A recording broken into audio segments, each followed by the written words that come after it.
Bonjour à tous, j'espère que vous allez bien. On se retrouve aujourd'hui pour entamer le deuxième épisode d'une série qui a pour but de vous apprendre à analyser vos graphes comme des pros.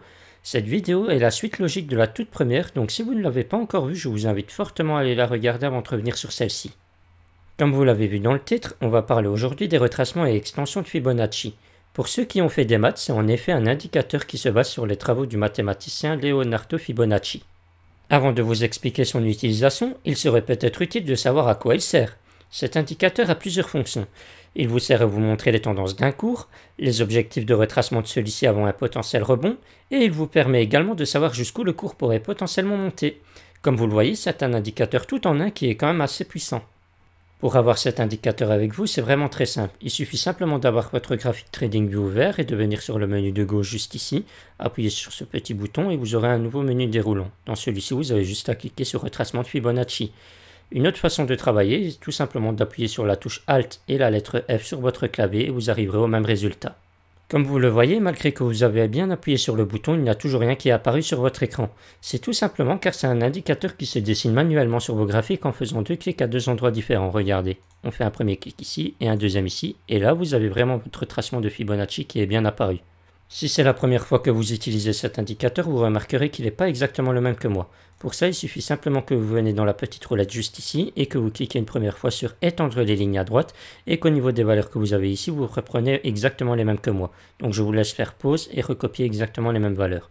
Une fois que ça sera fait, vous avez juste à appuyer sur le petit bouton d'accord et vous aurez exactement le même retracement de Fibonacci que moi.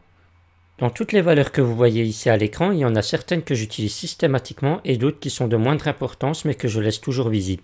Dans les valeurs importantes que je vais vous apprendre à utiliser aujourd'hui, vous avez ici les 0.382, les 0.618, les 0.786, les 0.886, les 1.618 et les 2. On va commencer dans l'ordre en vous apprenant l'utilité du retracement de 0.382. Ce retracement vous permet de savoir la tendance d'un mouvement sur votre cours. Quand vous avez un cours qui monte, il vous suffit d'abord de cliquer une première fois sur le plus bas de cette montée et de cliquer une deuxième fois sur le plus haut actuel de cette montée. Tant que le graphique clôturera systématiquement au-dessus des 0.382, vous serez toujours sur un mouvement tendanciel haussier et vous devrez alors vous attendre à voir votre cours continuer à monter tant que vous n'arriverez pas à casser ce niveau. Maintenant, je vais vous montrer un exemple avec le graphique qui est devant vos yeux. Comme on voit actuellement, le graphique tend à vouloir monter. Donc, qu'est-ce qu'on va faire pour savoir la tendance de ce cours? C'est qu'on va placer d'abord notre Fibonacci du plus bas trouvé jusqu'à ses sommets actuels. Et on peut remarquer que, par exemple, si je place sur le sommet ici, on a bien rebondi au-dessus des 0.382 en clôturant au-dessus. Donc, on devait s'attendre à voir le cours qui continue à monter. Donc on suit le cours, il a voulu monter jusqu'ici, bim, nouveau sommet, on a eu un petit retracement, mais on est resté au-dessus des 0.382, donc qu'est-ce qu'on a fait après? Hop, on a continué à monter. Du coup, je monte avec le cours, et comme on voit actuellement, juste ici, bim, on a bien cassé 0.382 de Fibonacci, et qu'est-ce qu'on a fait par la suite? Bah là, hop, on a recommencé à descendre, puisqu'on n'était plus en mouvement tendanciel haussier, on redevenait alors sur un mouvement tendanciel baissier. Maintenant, quand vous avez à l'inverse un cours qui a tendance à vouloir chuter, il vous suffit simplement de cliquer une première fois sur le sommet trouvé et de cliquer une deuxième fois sur le plus bas actuel pour savoir la tendance du cours. Tant qu'on clôturera en dessous des 0.382 de Fibonacci, on aura un cours qui devra continuer à chuter. Par contre, si on clôture de nouveau au-dessus des 0.382 de toute cette baisse, là on redeviendra alors sur un mouvement tendanciel haussier et on pourra alors s'attendre à avoir un cours qui remonte à nouveau. Maintenant, si je reprends encore une fois l'exemple du graphique qu'on avait devant nos yeux, on peut placer alors du coup un Fibonacci du plus haut trouvé ici jusqu'à son plus bas actuel. On peut remarquer qu'ici on a eu un petit rebond, mais qui n'a pas réussi à clôturer au-dessus des 0.382 de Fibonacci. Donc on se devait s'attendre à avoir un cours qui continue à chuter. Du coup, on suit le cours avec lui, bim, on a trouvé un plus bas juste ici. On voit qu'on a eu un petit rebond à nouveau juste ici, mais qui n'a pas réussi à clôturer au-dessus des 0.382, donc on devait chuter. Et c'est exactement ce qu'on a fait ici, on a continué à chuter. Du coup, on va sur le nouveau plus bas trouvé actuellement. Et là, on voit qu'on a eu enfin un nouveau retracement de Fibonacci qui a été cassé par la hausse. Donc ici, on pouvait retrouver un mouvement tendanciel haussier et du coup avoir un cours qui remonte de nouveau. Et c'est exactement ce qu'il a fait. Après, il a continué à monter un tout petit peu.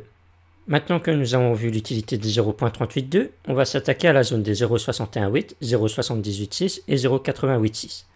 Quand vous avez une cassure des 0.382, vous avez de très grandes probabilités que le cours revienne dans toute cette zone pour se retourner. Quand vous avez eu un mouvement tendanciel qui est de nature normale, ça veut dire que vous avez monté ou descendu sans vraiment partir à la verticale, vous allez avoir un cours qui visitera très certainement la zone des 0.618 ou 0.786.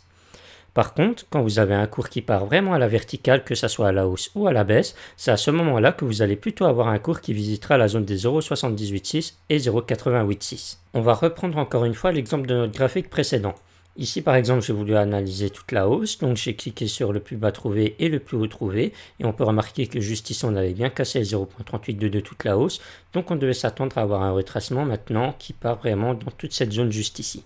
Maintenant j'ai remarqué également que ici on est vraiment parti à la verticale, donc je m'attends plutôt à avoir un retracement qui irait dans la zone des 0,786 ou 0,886. Et qu'est-ce qu'il a fait le cours justement? Il a été dans cette zone juste ici avant de rebondir.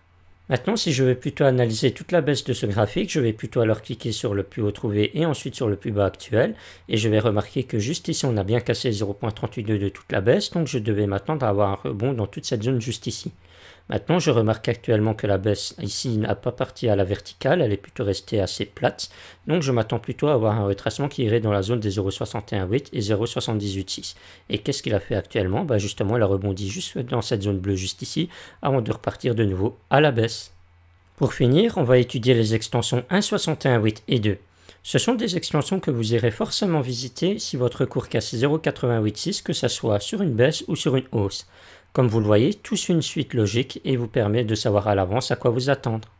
Pour finir, si on prend maintenant l'exemple encore une fois de notre graphique actuel, si je veux analyser toute cette baisse juste ici, je remarquerai qu'on a bien cassé 0,886 de Fibonacci, donc je dois m'attendre à avoir alors un retracement qui irait au moins dans la zone des 1,618 et 2.